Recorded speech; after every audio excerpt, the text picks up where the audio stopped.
What is up, everybody? It is Tyler with Mom's Basement MMA, and I am running it back with Josh Augustine. Josh, it's been a minute, man. How have you been? I haven't talked to you in like 5 or 6 months. The last time you were on the show was episode 15. And YouTube still lets me upload stuff. I've pissed off a few people along the way, but not enough to get canceled. Nice. Great. Thank you. I appreciate you having me, man. Glad you're still around. Glad YouTube hasn't kicked you yet. Yeah, I'm still around. I've pissed off a few fighters along the way, and some promotions have gotten wind of some of my antics. Who'd And you piss off, man? all right, now that we're back from editing all that bullshit I was just saying, Josh, let me. I want to talk to you really quick about Titan FC 73. One of your teammates, Ira Lukowski, fought for the 35 strap, and he fought against an undefeated guy named Alberto Montes, who is 5-0. He's like a big deal in the South Florida scene. I'm going to go ahead and say it. I think your boy was brought in to lose, and I don't think Titan really expected what unfolded on Friday night to happen. Can you talk a little bit about Ira and your opinion on that fight? Yeah, I think that it was a mixture of a couple things. I think it was just stylistic, uh, a bad matchup for the other kid. It really could have went either way, but I think with that kid's like floaty taekwondo style, I think he just lagged in boxing a little bit. He has obviously really solid jiu-jitsu, being a black belt and stuff, and he should have had the advantage in the range and up close with Ira. Um, but Ira was just too confident on that night. He just was feeling himself, and he was talking shit to him and just using his strengths, which we should all fighters should take note from. And he did what he had to do, and he got the job done. Um, and he probably was a little bit outmatched Mm-hmm. skill wise, but that happens all the time in him, man. His self belief ripped right through that. And he called his shot. The Charles Rosa and the other dude were talking about him basically saying like, "Yeah, I'm gonna freaking knock this dude out," and he did. He called his shot. He delivered. Good for him. And I bet the Titan people were a little surprised that that happened, and now they're gonna have to bring him back. I don't think that was part of the plan. And they got to pay my man They got as to long pay as him. he asks for the money. But I'm never gonna like sugarcoat anything. I'm always gonna keep it real.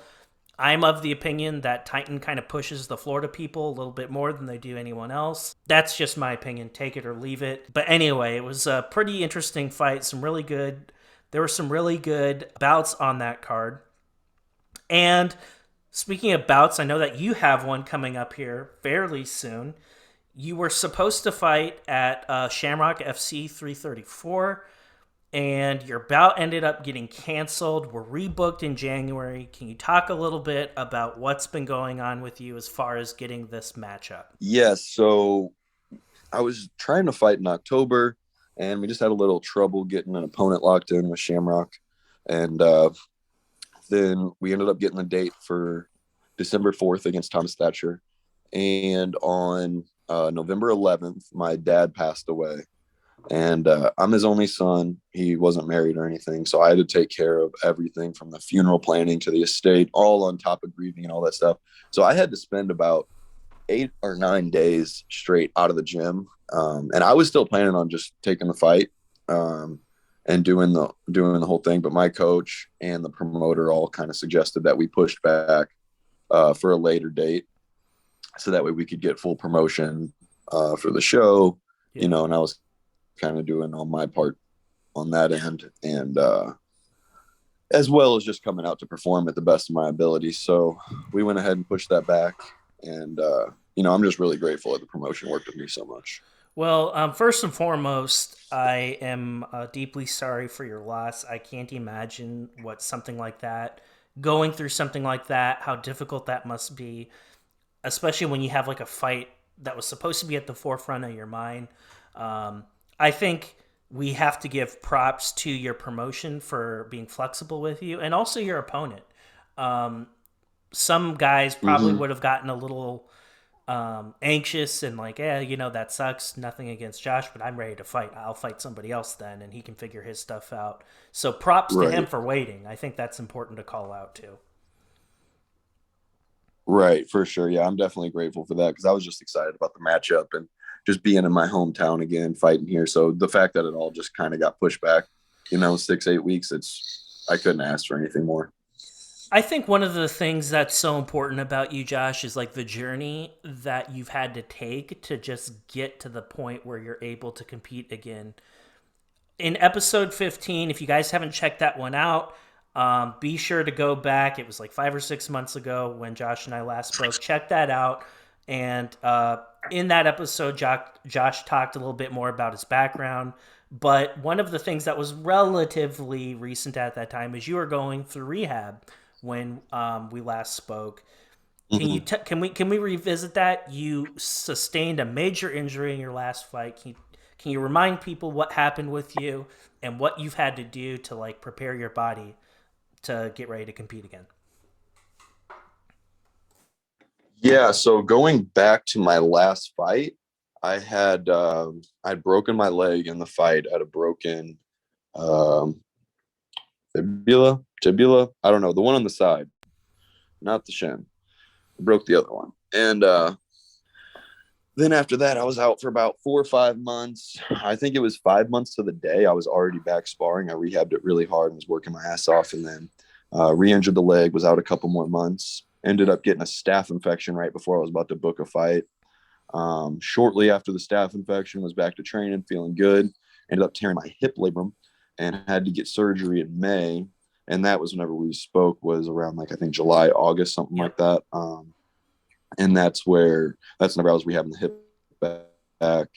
And we were shooting for October 23rd, like I said, and then I was good to go by then, and which is pretty fast, I feel like, for a major surgery. But after we couldn't find an opponent, we ended up going December 4th. Finally found somebody, and now now it's finally. And then obviously my dad passing for that fight, and then now getting to this point. I mean, it really, I feel like a totally different person than the last person that stepped in the cage. And there's a part of me that feels like this is like my first fight again, but it's such familiar territory, like the training and the preparing for the fight and knowing the feeling that's coming my way. It's not new, but it's been so long, it kind of feels new again. It's weird.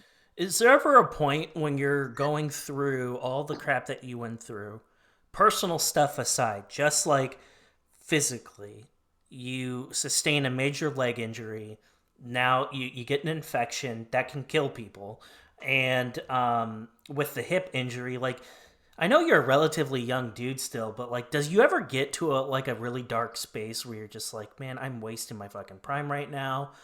I may never be the same. Is it really worth it? If I don't Mm-hmm. fight, what would I do? Because this is like kind of who I am and what I'm really all about. Like, do those like dark thoughts just like ever enter your mind? Like when you're going through all the Of crap course. that you've gone through? Oh, of course. I think that self doubt is a thing for everyone, and one of the biggest things for me overcoming self doubt is being able to just work my ass off and get better at what I'm working at, and that way I can continue to bridge those gaps. So in those periods of having injuries and stuff, that can really become a dark time because you Yeah. can't put that work in. All you can do is sit back and really just put faith in yourself, as cliche as it sounds, and just believe that there will be an understanding, or that God or whatever is the creator of all this will take you down the journey that you're meant for. Not so much what I want to happen. What will happen. So you know having a son kind of just helps me be at peace with that as well. As long as he's good, he's healthy, and he's happy, then I'm fine, ultimately. But this is what I love to do. This is the only thing I'm good at. So Mm-hmm. yeah, I mean, whenever it came time for my hip surgery, after I got hip surgery and I could barely walk and I was moving around in crutches, I had 9 out of 10 therapists, 9 out of 10 doctors telling me, you will never be the same again. You're just not. No one does this. No one comes back in this amount of time. But I'm telling you now, Tyler, this is the best Josh Augustine that there has ever been. And it's not just me saying this to a camera. Like, will be the best. I plan on showing it January 22nd. I'm going to show you guys something special. And this whole next run is just, it's Josh Augustine 2.0. It's a whole different version than what Josh was before. I used to just try to knock people out. I'm comfortable with who I am. I'm comfortable with taking people down. I'm comfortable with just fucking fighting if I have to. I'm comfortable with whatever I have to do in that cage. I just want to win. Is it fair to say, like, when you sustain the level of injuries that you've had and you've had to be on the sideline, you might not be, like, in a camp per se, but I know, like, you're a relatively active dude. I'm sure you still went to your gym and did what you could. I'm sure you were doing your part to get your teammates ready for their fights. Did that kind of did that time away from inside the octagon kind of benefit you and help you analyze film better and just kind of like become a more well-rounded person from the mental aspect of fighting? 100%. You know, you hear Dominic Cruz talk about this a lot, where you have to kind of leave the fighting space. And for me, like whenever I was coming up as a young fighter, people would ask me, "Oh, would you ever be a coach? Would you ever own a gym?" And I would always tell people, "No. Once I'm done with this, I'm done with it." But being around my friends and watching them have fights and just wanting them to succeed as an actual friend of mine, I found myself a bit more in that coaching role, holding mitts, helping people in whatever way I could. I mean, there was a time period where I couldn't even walk, so I couldn't even help train people. Mm-hmm. But you know, I was there giving them my 2 cents and at least watching and trying to help people, going on road trips to fights and stuff and cornering people. But yeah, it definitely has helped me analyze the game, because then you have to think about, how is this guy going to win in his body style, not how would Josh win if it were me fighting the guy. I have to think about fighting from a totally different perspective than I ever did before, you know, from each individual standpoint. And it just helps. It just helps, you know, see the puzzle at a farther away perspective. So it just makes it easier to see for whenever, now that I'm back, I find myself just flowing even more. Are there more nerves when your friends are getting ready to fight than when you fight? Yes, that is very true, because you don't have any control over what's going to Right. happen. And if they get their fucking head knocked off, you got to be the one to go back and tell their family, like, he should have did this, but he didn't. And then he's in hospital room 1207 or whatever, you know. But whenever it's you, you can kind of put to rest, like, hey, this is the work that I put in.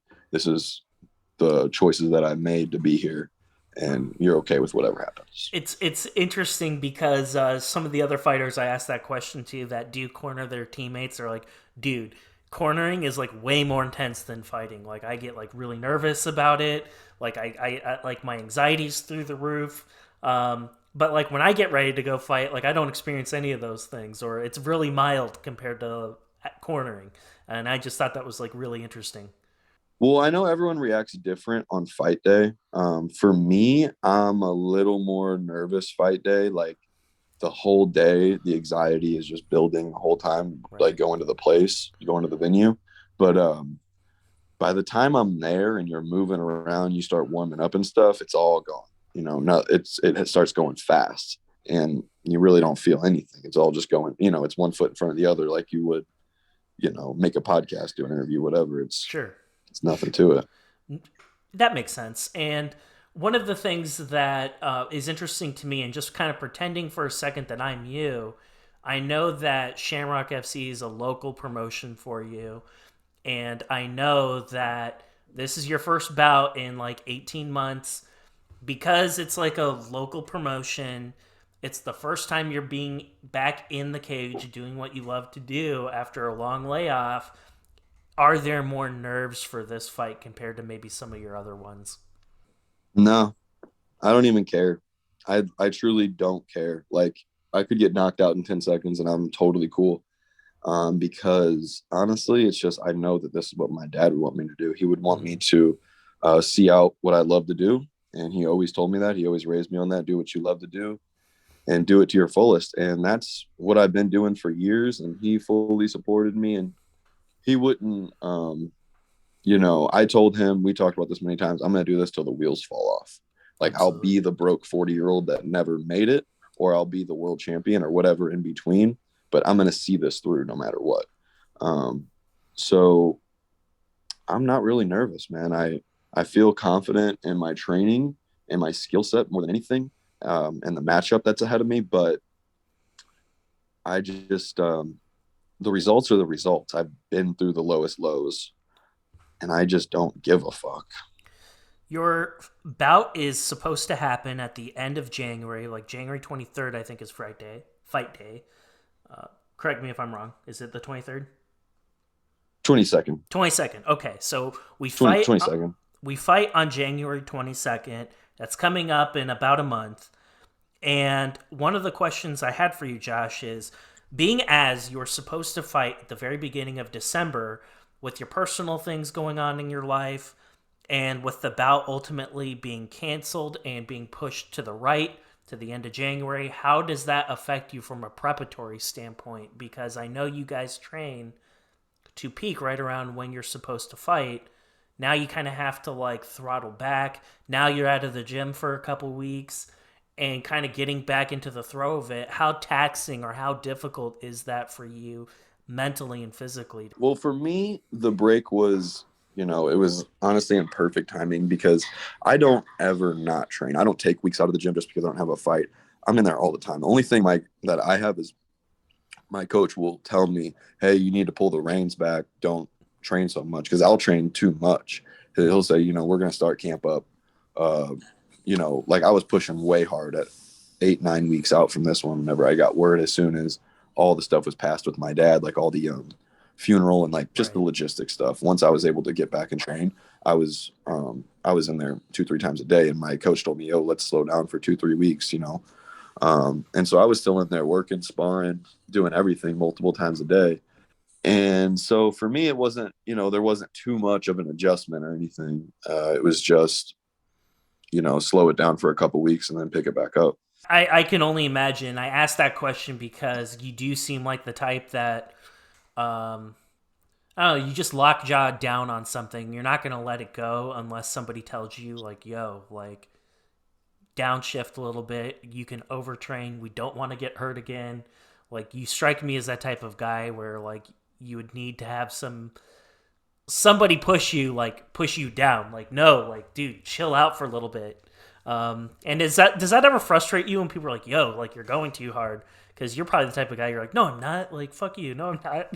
That is me. You hit the nail on the head. But I'm actually super lucky. I met my girlfriend in May of this year, and we really started to get serious in July. And she helped me with she's a massage therapist, and she's super smart about the human anatomy and just how it all works and how everything works together.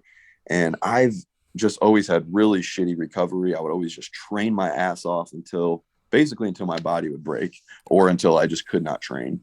And then I'd recover a couple of days and then I'd go back and do the same thing over and over. And now this is the first time where I'm actually training like a real professional athlete where we're focusing on my recovery every single day, not just a recovery day. We're focusing on my recovery every single day.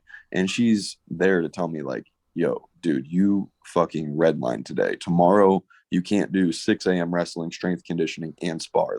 You're gonna get hurt. Right. And, so having her is a huge addition to the team, honestly.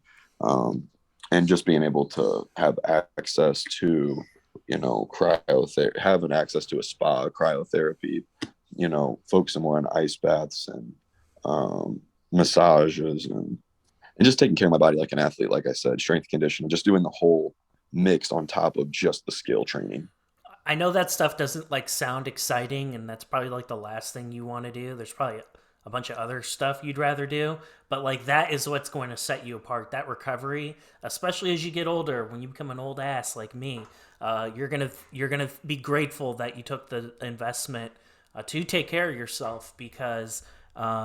Dude, I'm not an athlete, but golly, man, sometimes I wake up, I'm just like, Jesus Christ, like my knees are freaking shit, because of the military and all that other good stuff. But you'll be glad that you did. It's going to pay investments for you down the road. Either take care of it now or pay for it later, man. Well, now that I'm living it this way, I feel so much better. It's just like this Mm-hmm. is the lifestyle I want to continue to live even after fighting. You know what I mean? Even just focusing, a little bit of my day after I'm done with this to make sure that I'm feeling good or getting to an optimal point, like just as a human. That's where I want to be eventually. But yeah, no, I definitely can tell it's going to take me to a whole nother level. It's just it's living a lifestyle. Smoking dope and playing video games is always easier to do after training, but Sure. it takes a certain type to. Well, time really and hone place, though, in right? for 3-4 hours after training. Yeah, time Yeah, and for sure. place. Time and For sure. place. I mean, there's a time and place for all that stuff. And I want to ask you a little bit about just kind of where we're at this stage in your career. Typically, you fight at 145 pounds. I know that your bout against Thomas Thatcher is scheduled for 155 pounds, or at least it was. Is that still the case? You're fighting him at lightweight as opposed to featherweight? Yes, sir. We're gonna do this one at lightweight at 155. We'll see. We'll see how tough the weight cut is going back down to 45 in the future after this one. I'm not opposed to going up to 55 for my career if my body's not gonna allow me to go back down. But I'm pretty confident I'll be able to make 45. My nutritionist is confident I'll be able to make 45 going forward. But I'm a big boy now. I'm walking around about 180 every morning. So 45 is definitely not an easy cut. It's going to take some time and some effort. So I'll do that big cut for, a major promotion or a tough fight that's going to get me to a major promotion. But um, I just feel I'm on a whole nother level than these local guys. Going to these local shows is kind of crazy to me now. I had a coach pull me to the side. I remember it was kind of whenever I was injured and I was just like really in my head, like looking at watching the show, like, wow, I am really fucking good. Mm-hmm. I was like, I'm trying to be humble. I'm not like saying this to anyone. I'm just like sitting there thinking. I had a coach pull me to the side. He said, dude, like, you're going to fucking make it. Like you're the one. You're seeing that, you're observing it right now. Mm-hmm. And, that was a really powerful moment for me. And the more I go to these local shows, the more evidence I have, and I can't wait to show it. I think you're at a point where it's like you have the luxury of choosing when you want to go to 45. It's like I'm not going to just go to 45 for any fight. I'm going to be selective about it. My record speaks for itself. I've fought on big cards before. I've lost one fight, really. I you nuked your leg. It wasn't a matter of you doing something wrong. It was just a freak injury, really. So by Sean O'Malley math, It's like there's the Sean just O'Malley thing. yeah, exactly. Sean O'Malley Undefeated, math, baby. take one out. If we go by Sean O'Malley and Conor McGregor, if we take a go by Sean O'Malley and Conor McGregor, I'm undefeated. Right? And technically Absolutely. at 45, I am undefeated as well. Both of my losses were at 150. Catch I'm weight. 4 and So 0, baby. we're 4-0. And talk to me a little bit about Thomas Thatcher. Is this a guy that you wanted? Is this a guy that the promotion just offered up to you? What went behind the matchmaking for this fight? I fought really high level guys, and I just wanted to reset my career. Like I said, this is almost like a new beginning for me. Mm-hmm. So I'm, starting back at the bottom of the food chain, honestly. And with this being at 155, I'm fighting a guy who's fought at 55 and 170, and it's just kind of cool to see where I'll be at competing, like size wise and how they feel strength wise at 155. And it doesn't put me in a super compromised, dangerous position. I'll be ready for whatever. I'll be ready for war. I'll be ready for the top level guys. But I've trained and fought with the top level 170s. I'm not, I'm well aware of what I'm getting myself into. Gotcha. And it kind of does make sense with this being a brand new weight class. It's your first bout in a year and a half, and it's like, okay, I want to set it up to a point to where I can have a very active 22 because the last thing I think you want is to fight a Josh Augustine equivalent at 155 at this point. Is that a fair statement?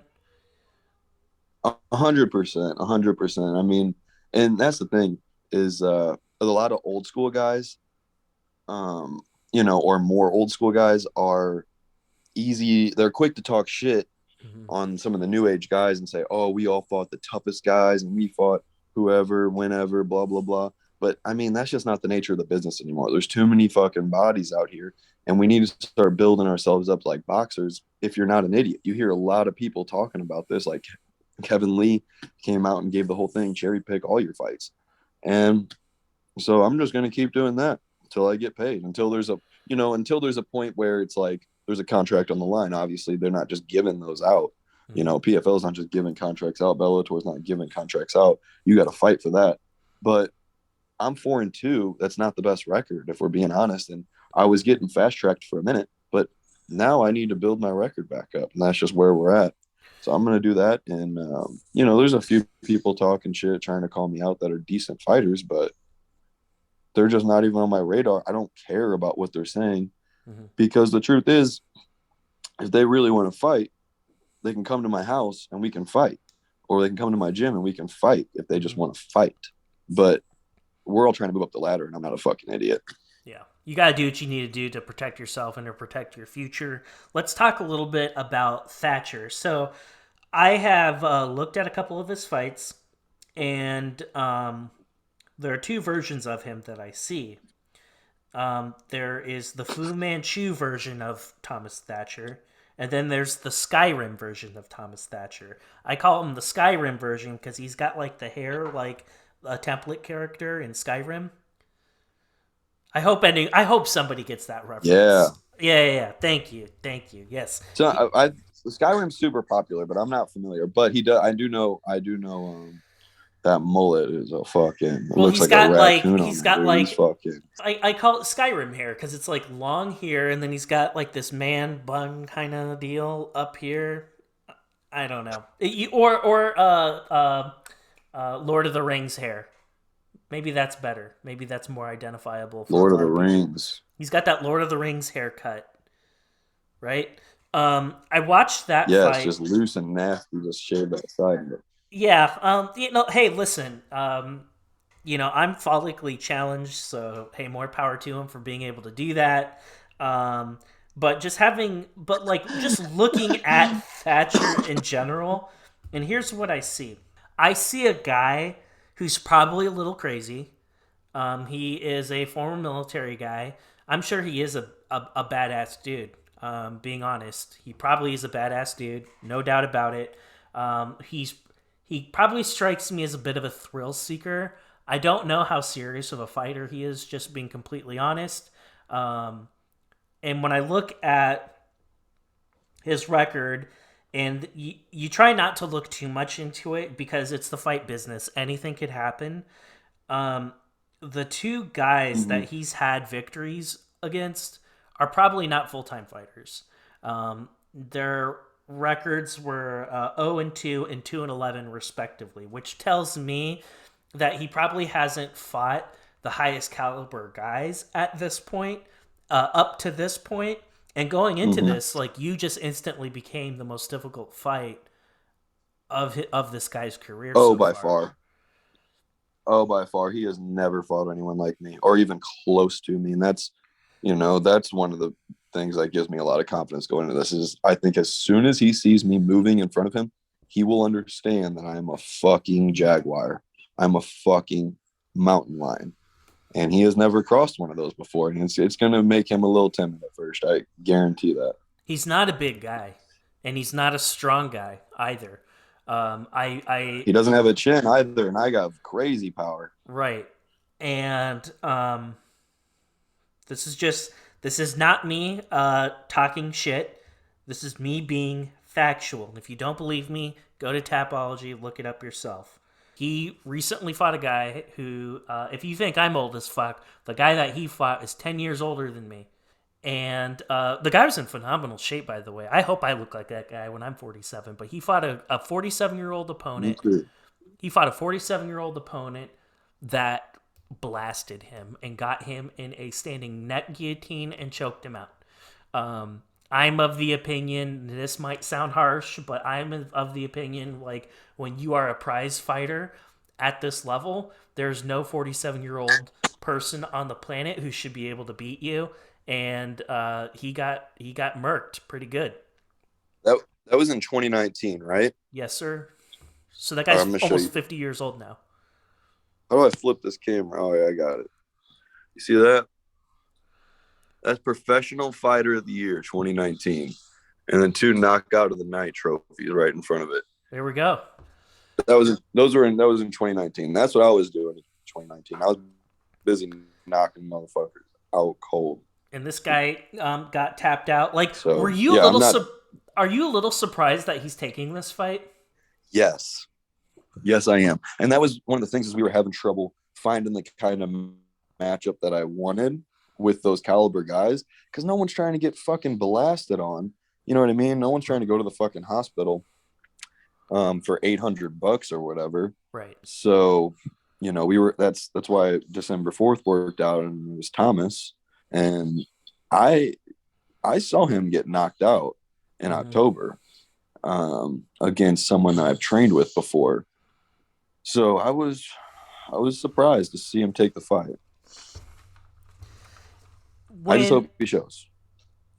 right, exactly. I hope that happens because sometimes that has been known to happen. Somebody will agree to a fight and Well, then reality might set in. yeah, weigh-in day shows up and then all of a sudden, ghosted. I hope that doesn't happen. Yeah, I'm not gonna. I'm gonna Knock on stop wood talking. for me. I'm gonna stop talking because I'm not going to. I'm not gonna jinx anything. So I'm not. I'm gonna stop talking. I hope that doesn't Did you happen. knock on wood? Here we go.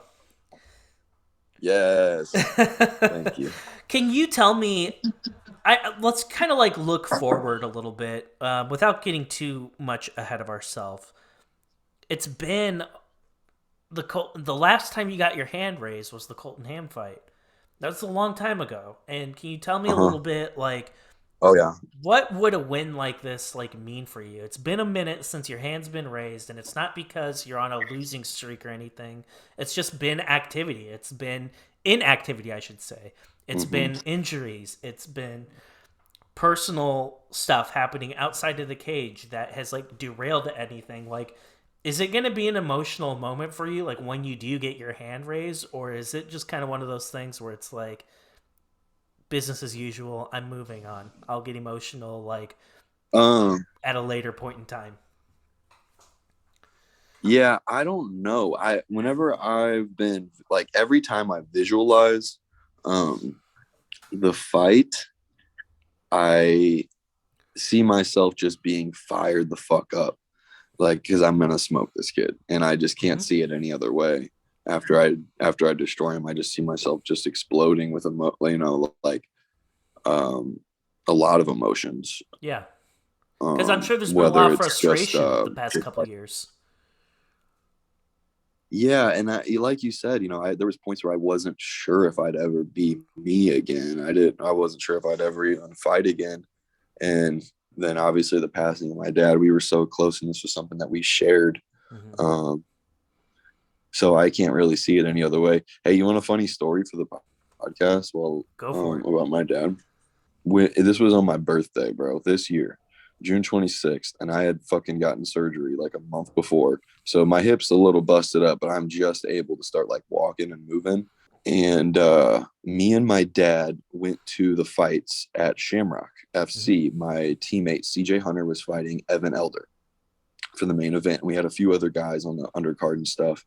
And I think it was during like right before the main event. My manager introduced me to Jesse Finney, the owner. I shook his hand, said, I'm the champ of the other promotion here, blah, blah, blah. He's like, all right, let's do business. I told him I'll sell that bitch out. I don't know what these other guys are doing. This is a really cool venue. We need to be, I don't know why we haven't been doing business. And, that type of thing. And, it's just, we knew, we knew. And so about 15, 20 minutes after that, I hear my dad arguing in the middle of a fight with someone. So I'm just like, snipe. I'm not going to show my cards, I'm just kind of listening in, looking back there. And then I heard the guy say, I'll fuck you up, or I'm going to fuck you up or something. And I was like, no, That ain't you're happening. not. So I jumped up. No, I was going to kill him right there because that was just my reaction. The switch just flipped Yeah. because it was my dad, I was Right. going to Right. fuck him up. And I stopped thinking about consequences like a child for a second. Mm-hmm. But I have a few really good teammates all grab me and stop me like instantly. And Was the my guy that dad, was talking smack got about away your with stuff. dad? Was he just a random drunk guy, or was it somebody you knew? Yes. Yeah, he was about to be a poor, poor fella. He didn't know what he had done wrong. He had no idea. And he was pretty. He was like a big dude, like a big beefy like Country strong construction kind of worker guy. dude. Yeah, Like yeah, yeah. Gotcha. yes, like probably like two. He was probably like 6'2", 6'3", 250 with some chunk on him, you know. So like he was looking at me like, who is this fucking little kind of, you know what I mean? I'm like smaller than him. He's like, why is this dude so aggressive? Like he thinks he knows something, you know. He probably thought he could kick my ass still, but he just had no, you know what I mean? But yeah, it would have been bad. I'm glad I have those good teammates. But yeah, I just thought that was funny that my I'm fucking glad too, dad man, almost got me into a fight 20 minutes after. because like what are the odds? Like you're talking shit to somebody and then like, a professional MMA dude like all of a sudden wants to kill you. Like what are the odds of something like that happening? Like that's what happens to me. It Like, was so I talk funny. shit or something like that and then, unwittingly I talk shit to like some kickboxer dude or an MMA guy. Like that would happen to me. But you know what? That's Yeah, on it's him. funny looking He back. should know. Everyone should know who you are. I know how good you are. I think you're just getting ready to like I you haven't even scratched the surface of like how good you can be and looking at all your tape and looking at all of the things that you've been able to accomplish. Your striking is phenomenal. You also have ground game. The old stuff I watch, I thought you were a complete mixed martial artist. So I get really excited when you talk about like that's the old version. I'm way better than all that now. Being as we are still in this whole Dude, I coronavirus, can't wait. dude, I can't wait either for you. I'm so excited. And we're in this Dude, coronavirus environment still. Fights are dropping left and right. Bouts are getting canceled and stuff all the time. Is it one of those things like in the back of your head, like you start looking at these 45ers or these 55ers and you're like, Bellator, like, please, please call me. Like, I'll be your guy. Like, you want me to fight one of your ranked guys? Like, you're not the type of guy that's gonna say no. Like, you're like, go ahead, I'll come in to lose. Put me up against any of your 55ers or 45ers. Like, you got to be thinking something similar to that. oh, 100%, man. I reached out to Ray Sefo just the other day on Instagram and just told him, I tag him in all my posts and stuff. And I told him, all I need is an opportunity, man. I actually, the first year of PFL, my manager and I went to the Fighter Hotel. We got tickets to PFL one championship at Madison Square Garden. So we found out where the Fighter Hotel was, and we went to the fucking hotel, asked the concierge where Ray Sefo, what their room was, and they just gave us like the number, and there's like a little number to call up to his room. I called him and was like, "Yo, I just want to talk to you," and he's like, "Who are you?" And I was like, "I'm just a guy. I just want to talk to you about PFL," and he's like, "I'll be down in about 30 minutes if you want to wait." So we just waited in the lobby. He came down. We hollered at him. I was like, "Dude, I'm a fighter. I just want to know what I got to do to get the PFL." And he said, "Get 5 or 6 wins, get some notable ones, and we can talk." And so my manager got his email. Then I had the journey I had, and I tagged him in all my shit still, and I messaged him, told him we got some tickets that we'll call for him if he wants to come out. I'm sure he's a busy guy, but uh, I'm looking. I told him all I need is an opportunity. Basically, that's really it. If I get these wins together and um, should get my record to where the business wants it to be, I'm capable of beating all the best guys. I But can you beat don't even have to anybody. get Whenever that I look at far. guys like Emmanuel Sanchez, You don't even have to get that far. Like I get what you're saying, oh that makes yeah, sense. But look at Colton Ham. He got a call to fight Cody Law at Bellator on the Bellator undercard. That's a guy that you beat, and you beat him convincingly. It's not a far stretch to say you could be in a position like how did that. Cody? I didn't see that fight. How did that go? Oh God, it was. Props to Colton for taking the fight. He got murked really good. Was it a knockout? It was a TKO. It was first It went round. Yes. It went down to the ground and he just got freaking grounded and pounded into the freaking canvas. Okay. So hmm, And but hey, props to yeah. him. Like he took that fight. Like Cody Law, I don't know if a lot of people know who he is. He's good as fuck. Like I'm telling you, like that guy, I will look at Cody Law and not to sound all fanboy, but like he's really, really good. And for Colton to take that fight, I think that is a testament that he's not afraid to like fight anybody. Like he fought you, he fought Cody Law, and you're cut from that same cloth. Like you'd fight anybody. I know that. Yeah.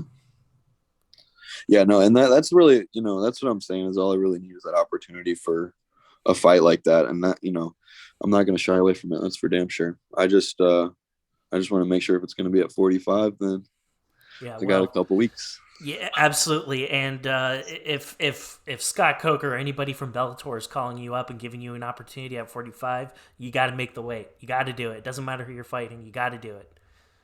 Oh yeah, no, I'll definitely, you know, I can make it happen. I'm excited for this fight. I know that it's one in a series of many. I know that in 2022, like you're probably the type of guy like it will not surprise me if you fight like 4 or 5 times in 2022. It will not surprise me at all. And it couldn't happen to a guy Oh, who's more deserving of it because you've been on the sidelines for so long. So I can't wait to run it back for you after you win this fight, and uh, we'll call it your very first fight of 2022. And in the spring or summer when you're getting ready to fight in Bellator, because you got called up, I look forward to doing a show with you again then. But I want to give you the last word. Why don't you go ahead and shout out or thank whoever you'd like to? yep. Just got to thank everybody over at St. Charles MMA for all the support and all the help, all the training. Mike Rogers, Angel Rodriguez, Jake Roberts, CJ Hunter. Shit, man. Everybody. Lucas Clay, all those guys. Ira, shout out to the champ. Um, but yeah, no, thank you, man. Thank you for having me on the show. Everyone go over and follow me on Instagram if you don't already. Much love. Come on out to the fight. See what's up. You're looking at the future champ right here. Josh, as always, I appreciate your time. Look forward to having you back on soon.